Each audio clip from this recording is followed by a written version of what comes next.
Magandang hapon po sa inyong lahat. And what's up mga ka-Port Cup?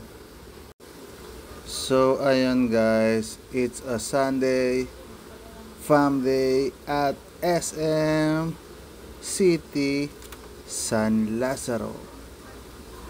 At ayan guys, naglalakad na ang mga madlang people. Papunta po tayo sa tindahan ng laruan. So sa mga hindi pa po nakakapag-follow ng aking social media account, kindly follow my original Facebook account, James Lawrence Concepcion 42, my FB page, Port Cup TV, and Port Cup for my YouTube channel. So ayun guys, ano pang inaantay? Subscribe na.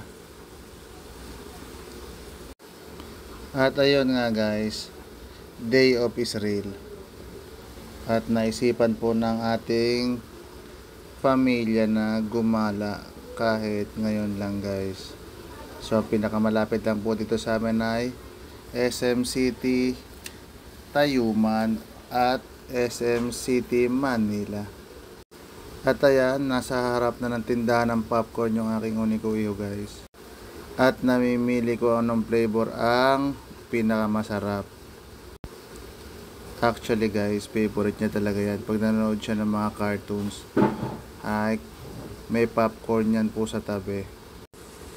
At dito po talaga sa tindahan na to, kami madalas bumibili guys. At ayan, kinukulit niya ang kanyang nanay. Napakaraming tao ngayon guys, kasi nga Sunday is always a fam day. At yan, takbo siya ng takbo guys, wala siyang kapaguran. So ayun, lakad-lakad lang guys, mekos-mekos lang natin. At akit na po tayo sa escalator. Ayan, tuwan-tuwa siya guys. At ayan ang pambansang Jollibee, ang paborito ng mga kabataan. Pero guys, katatapos lang po pala natin kumain yan sa Mang Inasal.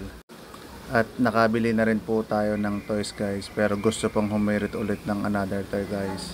Mahilig po talaga sa laruan to guys, kasi nga toy is life. At ayan, kumakati ang ulo ng kanyang nanay sa dami ng kanyang tinuturo, kaya maglakad na lang guys. At ayun, palabas na po tayo guys. At siguro naman ay nag-enjoy na rin siya ng pamamasyal kahit saglit lang guys. Gawa na kinabukasan na may pasok na naman po sa eskwelahan. At ayan guys, maraming mga tricycle driver na nag-aabang dyan. Ganoon na rin po yung mga galing sa mula naglalakad. Ayan. Sa unahan po kasi niyan ay may mga pilahan ng taxi at mga pilahan ng tricycle. Kaya nga guys, kahit pa paano, kahit isang beses ang linggo ay makakapamasyal po tayo at maipasyal po natin yung ating pamilya saan man po nila gusto guys, kahit wala po tayo masyadong budget. At ayun guys, nasa loob na po tayo ng mahiwagang taxi at tayo po ay pauwi na sa ating tahanan. Thank you for the support. Thank you for watching guys. At mag-iingat po tayo palagi mga ka-Port Cup.